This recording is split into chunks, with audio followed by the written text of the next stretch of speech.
Hello नमस्कार साथियों, success classes Vallabh नगर में आप सभी का हार्दिक स्वागत है। दोस्तों, आज अपन बात करेंगे पोल्ट्री की ब्रीड्स के बारे में। साथियों, पोल्ट्री की ब्रीड्स के बारे में आज अपन नस्लों के बारे में पढ़ेंगे और सबसे पहले बात करेंगे कि इन पोल्ट्री की जो नस्लें हैं इनको कितने भागों में बांटा गया है।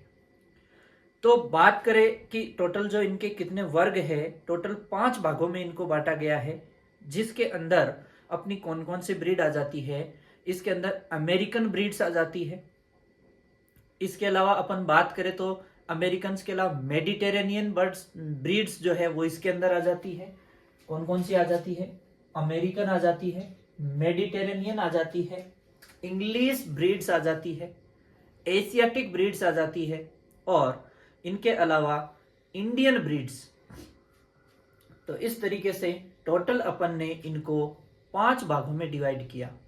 अमेरिकन क्लास, मेडिटेरेनियन क्लास, यहां से फिर इंग्लैंड या इंग्लिश क्लास, और फिर अपन बात करें इसके बाद में इंग्लिश क्लास के बाद में बोले तो कौन सी क्लास आ जाएगी अपनी? एशियाटिक क्लास और इंडियन क्लास। दोस्तों, इन 5 वर्गों के बारे में कौन कौन सी ब्रीड को शामिल किया जाता है और कौन सी ब्रीड से कौन सा इंपॉर्टेंट क्वेश्चन बनता है, इसी चीज की जानकारी इस वीडियो में दी जाएगी। तो आइए दोस्तों शुरू करते हैं।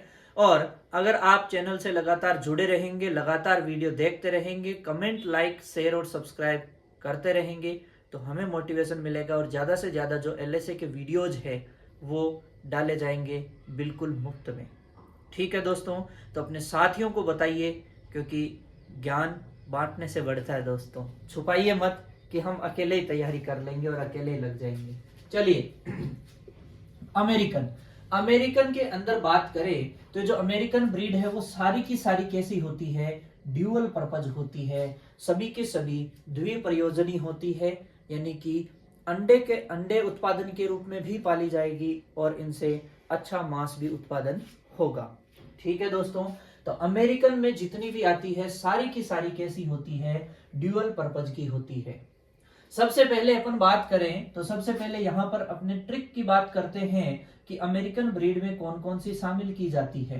तो दोस्तों, ऐसे ही कोई खास ट्रिक बन नहीं रही थी, इसलिए ट्राई किया अपन ने। RNJP याद रह जाएगा।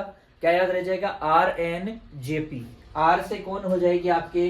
रोडे आइसलैंड रेड या रोड आइसलैंड रेड जो है, RIR जिसे शॉर्ट में कहते हैं। काफी इंपॉर्टेंट ब्रीड है, ड्यूअल में अच्छी मानी जाती है। ठीक है, मुख्य रूप से वेट पूछते नहीं है, लेकिन एक आइडिया की बात करें तो इसका जो मुर्गा है वो 3.8 केजी का होता है और मुर्गी 2.8 केजी की होती है। यानी मुर्गी जो है मुर्गे की तुलना में वजन में थोड़ी हल्की होती है। फिर बात करें दूसरी ब्रीड यहां पर आ जाएगी न्यू हैम्पशायर और जर्सी ब्लैक जियांट, जो कि सबसे हेवीएस्ट है। हेवीएस्ट मतलब सबसे भारी जो नस्ल है, सबसे भारी जो नस्ल रहेगी अमेरिकन। और ओवरऑल भी अगर अपन बात करें पूरी ब्रीड्स के अंदर जो सबसे हेवी ब्रीड रहेगी, सबसे भारी ब्रीड रहेगी, उसका नाम क्या है? Jersey black giant. ठीक है दोस्तों, जियांट का मतलब भी बड़ा होता है। Heaviest breed in the world. और इसके वेट की बात करूं तो देखो, इसका वेट भी देखो हाईएस्ट जा रहा है। 5.5 किलो तक का इसका मुर्गा होता है और मुर्गी 4.5 किलो तक, यानी इसके मुर्गे से भारी तो इसकी मुर्गी ही है। और लास्ट बात करें तो प्लाईमाउथ रॉक। तो दोस्तों, अमेरिकन क्लास के अंदर अपन ने टोटल 4 ब्रीड देखी। सबसे पहले अपन ने देखी रोड आइसलैंड रेड, फिर उसके बाद में अपन ने बात करी न्यू हैम्पशायर, फिर अपन ने जर्सी ब्लैक जियांट बोली, जो कि हेवीएस्ट यानी कि सबसे भारी नस्ल है। 5.5 किलो तक इसका मुर्गा चला जाता है और मुर्गी का वजन देखना हो तो 1 किलो कम कर दो। फिर बात करें प्लाईमाउथ रॉक। तो ये 4 नस्लें अपन ने अमेरिकन क्लास के अंदर देखी। दोस्तों, अब यहां पर आ गई आपके मेडिटेरेनियन क्लास जो है। मेडिटेरेनियन क्लास की अपन ने सिंपल सी एक ट्रिक बनाने की कोशिश की है, लम्मा। क्या जी? लम्मा। वहां क्या थी? RNJP, RIR, new Hampshire, Jersey black giant, Plymouth rock. यहां है लम्मा, LMAA। तो एल से आपके यहां पर सबसे इंपॉर्टेंट लेग हॉर्न। सबसे इंपॉर्टेंट कौन सी आ जाएगी? Leg horn. कहां की है लेग हॉर्न? इटली की है। पूछ लिया जाता है कई बार, कहां की है? इटली की है। ध्यान रहे ये जो लेगहॉर्न है बेस्ट लेयर होती है। कैसी होती है मेरे दोस्तों? Best layer breed in the world, पूरे विश्व के अंदर सबसे बेस्ट लेयर ब्रीड के अंदर शामिल किया जाता है किसको? लेगहॉर्न को। ध्यान रहे अंडे देने वाली सभी औद्योगिक नस्लें इसी से उत्पन्न की जाती है। यानी अंडे देने वाली जो सभी औद्योगिक नस्लों का मतलब है कि जो औद्योगिक पर्पज से पाली जाएगी, यानी कि अंडों का उत्पादन करके उन अंडों को बेचा जाएगा, तो ये होती है औद्योगिक नस्लें। इन औद्योगिक नस्लों के अंदर शामिल किया जाएगा जिन नस्लों को, जिनको अपन किस पर्पज के लिए यूज कर रहे हैं? अंडे उत्पादन के लिए पर्पज कर रहे हैं एक बड़े पैमाने पर। ठीक है, केवल अपने घर में यूज करने के लिए नहीं, एक बड़े पैमाने पर अंडे उत्पादन के लिए इन ब्रीड्स को यूज कर रहे हैं, तो वो किसके अंदर शामिल आएगी? आपकी औद्योगिक के अंदर। दोस्तों यहां से अपन एक बात और समझें कि औद्योगिक ब्रीड के अंदर इस लेगहॉर्न को ही क्यों यूज किया जाता है? क्यों? क्योंकि ये बेस्ट लेयर होती है, पूरे विश्व में सबसे अच्छी लेयर इसे माना जाता है। लगभग इसका एवरेज अपन अंदाजन लगभग इसके 280 से 300 अंडे पर ईयर मानते हैं। ठीक है दोस्तों, तो काफी लगभग ऑन एवरेज पर डे अंडा लगभग मान के चलो देती है। अब यहाँ पे बात करें इसकी एक और इंपॉर्टेंट लाइन है पक्षी जैसी दिखावट, यानी कि बर्ड लाइक अपीयरेंस जो है वो किसकी आती है? लेगहॉर्न की। जिस तरीके से पक्षी को देखते हैं उस तरीके की जो अपीयरेंस है, छोटे चिड़िया लाइक जो अपीयरेंस, ठीक है, बर्ड लाइक अपीयरेंस, पक्षी जैसी जो अपीयरेंस है वो किसकी दिखती है? लेगहॉर्न की दिखती है। तो ये क्वेश्चन भी पूछता है। ठीक है दोस्तों, स्टैंडर्ड वेट की बात करें तो देख लो लगभग 2.7 केजी और 2 केजी, मुर्गा 2.7 केजी और मुर्गी है वो 2 केजी के आसपास। यानी देखो यहाँ पे जो ये थी ड्यूअल पर्पस थी, तो इससे थोड़ी हेवी वेट की थी, लेकिन इसके वेट से मतलब नहीं है। यहाँ किस उत्पादन से मतलब है? अंडे के उत्पादन से मतलब है। फिर बात करते हैं नेक्स्ट किसकी? मिनोरका की। किसकी बात करेंगे? मिनोरका की। तो ये जो मेडिटेरेनियन क्लास है, उस मेडिटेरेनियन क्लास के अंदर सबसे हेवीएस्ट यानी कि सबसे जो भारी है वो कौन है? मिनोरका है।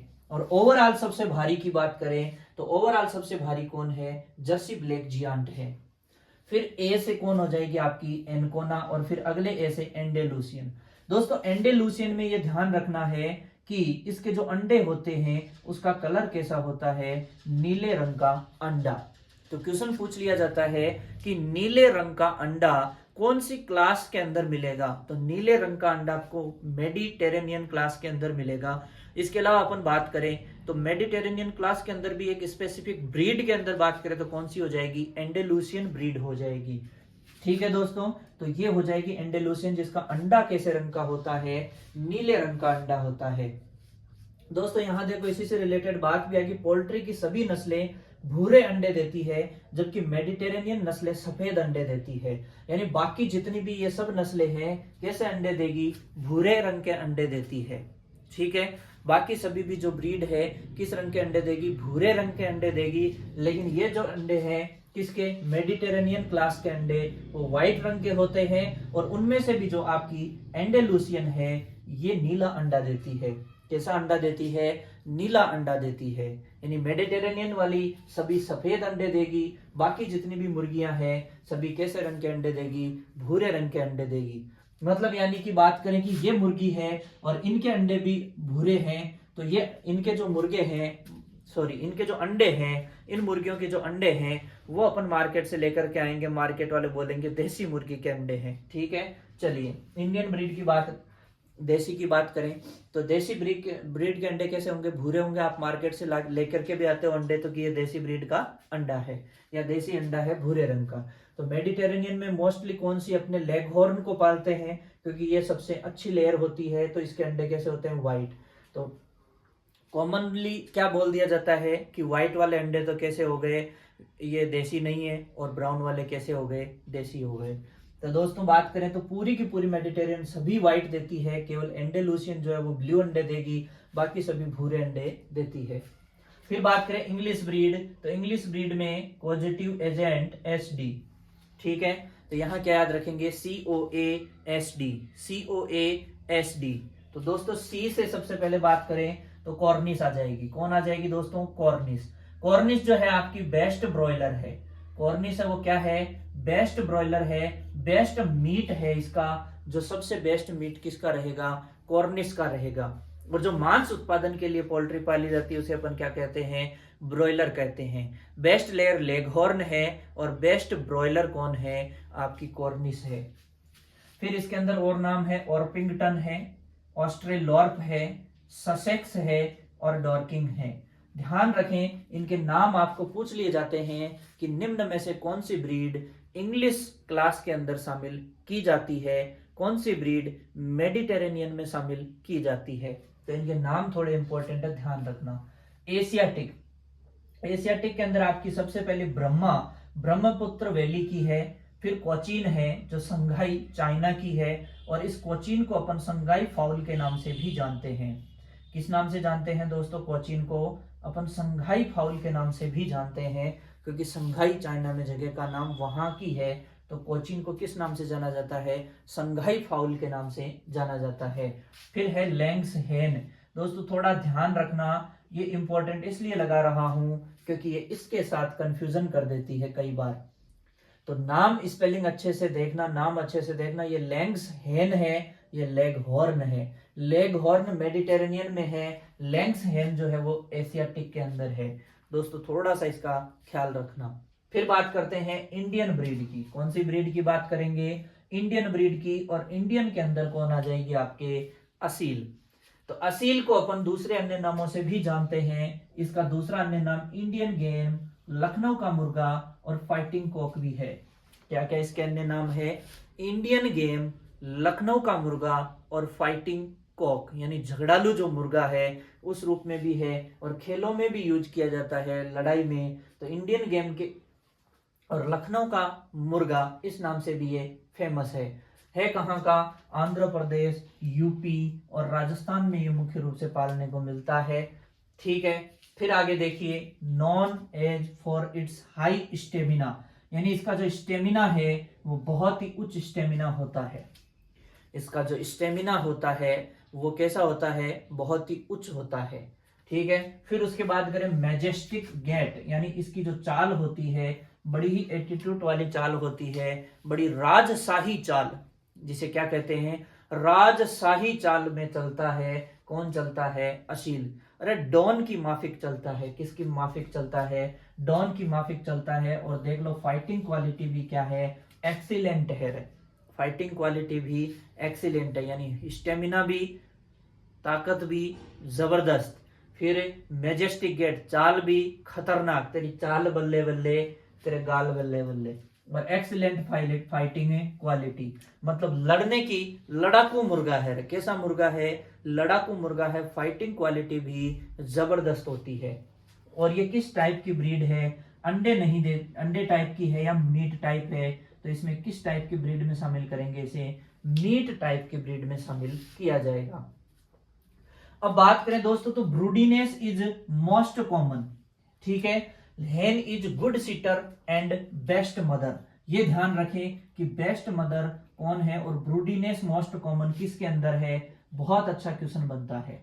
ठीक है, तो अंडे को जो सहने की प्रवृत्ति है, अंडे के ऊपर जो बैठने की प्रवृत्ति है, जो इनकी मदर है, जो असील के अंदर जो मुर्गी रहेगी, वो अपने अंडों को सहने के लिए जानी जाती है।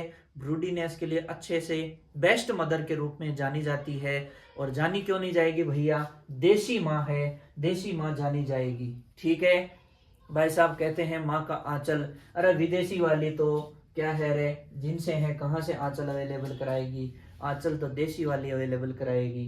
तो बेस्ट मदर कहाँ है, इंडियन के अंदर मिलेगा, और इंडियन में भी कहाँ मिलेगा, असील के अंदर मिलेगा। और मोस्ट कॉमन बोले कि बाकी सारी की तुलना में जो इंडियन ब्रीड्स है उनके अंदर जो ब्रूडीनेस है या जो मदर हैबिट है वो क्या मिलेगी, बेस्ट मदर फॉर हेचिंग जो है वो अपनी देसी नस्लों में या देसी मुर्गियों के अंदर ज्यादा देखने को मिलेगी। ठीक है दोस्तों, ये बाकी की जितनी भी नस्लें हैं उनकी तुलना में देसी नस्लों में अंडे को सहने की जो प्रवृत्ति है वो ज्यादा मिलती है। फिर बात करते हैं कि टेबल बर्ड ऑफ इंडिया के नाम से इनको जाना जाता है। किस नाम से जाना जाता है, टेबल बर्ड ऑफ इंडिया के नाम से। जबकि टेबल बर्ड के नाम से किसको जाना जाता है, ये जो इंग्लिश क्लास के अंदर जितनी भी ब्रीड है इनको टेबल बर्ड के नाम से जाना जाता है, क्योंकि मीट पर्पज से यूज होती है, इसलिए इनको टेबल बर्ड के नाम से जाना जाता है। सभी को क्या करा जाता है, खाया जाता है। ठीक है, तो सभी टेबल बर्ड है कौन, इंग्लिश ब्रीड वाली, जबकि अमेरिकन वाली सारी की सारी कैसी है, ड्यूअल है। सारी की सारी कैसी है, ड्यूअल है। फिर यहां से इंडियन में बात करें तो टेबल बर्ड इंडिया की कौन है, असील है, और ओवरऑल टेबल बर्ड सारी इंग्लिश ब्रीड है। ये भी आपको दिख ही रहा है, मीट टाइप की ब्रीड है। वेट की बात करें तो लगभग देख लीजिए 4.5 kg और इसका लगभग 3.5 kg। तो कहीं ना कहीं आपको दिख रहा है कि अंडे वालों की तुलना में मीट वालों का वेट थोड़ा ज्यादा आ रहा है। फिर बात करते हैं, देखो यहाँ पर और सबसे खास बात किसकी, कड़कनाथ की बात करेंगे। किसकी बात करेंगे जी, कड़कनाथ की बात करेंगे। ये अपने आप में एक तगड़ी चीज है कड़कनाथ। और ये वेट के अंदर बात करें तो कड़कनाथ को इसी चीज से लिंक मत करना कि मीट के रूप में है लेकिन लाइटेस्ट है, ध्यान रखना इस बात का, क्योंकि बड़ा गुणकारी मीट होता है। अभी इसके गुण बताएंगे आपको, बहुत ही गुणकारी मीट होता है कड़कनाथ का। और तो जो गुणकारी है वो तो कम ही काम देगा, लाइटेस्ट होता है, वजन में सबसे हल्का होता है। कौन, आपका कड़कनाथ। कड़कनाथ जो होता है उसको काला मासी के नाम से भी जाना जाता है। किस नाम से जाना जाता है, काला मासी, यानी कि पूरा का पूरा जो है कैसे कलर का होता है, काले कलर का होता है। जो इसका फ्लैश है ब्लैक कलर का होता है। यानी ध्यान रखें फिर भी कि कॉम्ब वेटल्स और टंग जो है वो कैसे कलर की होती है, पर्पल कलर की होती है। ये थोड़ा सा ध्यान रखें, कॉम्ब वेटल्स और इसका जो ये टंग है, जीभ जो है, ये कैसे रंग की होती है, पर्पल रंग की होती है। बाकी पूरा शरीर कैसे रंग का है, काले रंग का है। कालिया है रे कड़कनाथ, कैसा है भैया, कालिया है लेकिन बड़ा काम का है। मैक्सिमम डिजीज रेजिस्टेंट प्रॉपर्टी की ब्रीड है, वो कौन है, आपकी कड़कनाथ है। दोस्तों मैक्सिमम डिजीज रेजिस्टेंस अपन ये तीसरी बार आ चुका है। सबसे पहले अपन ने कैटल में पढ़ा था थार पार्कर के अंदर, फिर अपन ने शीप ब्रीड्स इनमें पढ़ा था मारवाड़ी के अंदर, और एक बार फिर से अपने maximum disease resistance poultry breed कौन है, कड़कनाथ आ जाएगा। ठीक है दोस्तों, जो अब इंपॉर्टेंट बात इसकी कि इट्स मीट हैविंग एफ्रोडिजिक प्रॉपर्टी। कौन सी प्रॉपर्टी है, एफ्रोडिजिक प्रॉपर्टी है। यानी एफ्रोडिजिक प्रॉपर्टी क्या होती है कि जो सेक्सुअल एक्साइटमेंट है या सेक्सुअल स्टिमुलेशन है, सेक्सुअल एक्टिविटी है, सेक्सुअल डिजायर है, उसको क्या करता है, ये स्टिमुलेट करता है। ठीक है, यानी लैंगिक उत्तेजना को स्टिमुलेट करता है। ठीक है, तो अब तो मतलब जो मीट नहीं खाते वो भी सोचेंगे एक बार तो कड़कनाथ का मीट खा के ही देखना पड़ेगा, देखें तो सही क्या काम करता है। ठीक है दोस्तों, कर लेना try. It is medicinal purpose breed, यानी कि देख लो इस तरीके के इसके मेडिसिनल पर्पज। भाई साहब बड़ा खतरनाक काम कर रहा है, ये तो बड़ा जोरदार काम कर रहा है। एक तरीके की दवाई है, तो मेडिसिनल पर्पज ब्रीड हो गई। कैसी पर्पज ब्रीड हो गई, यानी दवाई के रूप में यूज हो रही है भैया। अब देखो सबसे हल्का है, तो देखो कॉक जो इसका मुर्गा है 1.5 किलो का ही है, और मुर्गी 1 किलो की है। सबसे हल्का है, लाइटेस्ट है, सबसे हल्का है। और सबसे भारी कौन थी, जर्सी ब्लैक जियांट। मेडिटेरेनियन में सबसे भारी कौन थी आपकी, सबसे भारी इसमें थी मिनोरका। और एफ्रोडिजिक प्रॉपर्टी स्टिमुलेट सेक्सुअल डिजायर को जो बढ़ाता है वो कौन सा मुर्गा है, आपका कड़कनाथ है। दोस्तों चिटगोंग है, उड़ीसा का है, और इसको अन्य नाम मलय के नाम से भी जाना जाता है। और फिर बसरा, ये क्या है, गुजरात महाराष्ट्र की साइड की, ध्यान रखें ये बसरा है और ये ब्रह्मा है। ब्रह्मा एशियाटिक के अंदर है और बसरा आपके किसके अंदर है, इंडियन के अंदर है, गुजरात और महाराष्ट्र की ब्रीड है।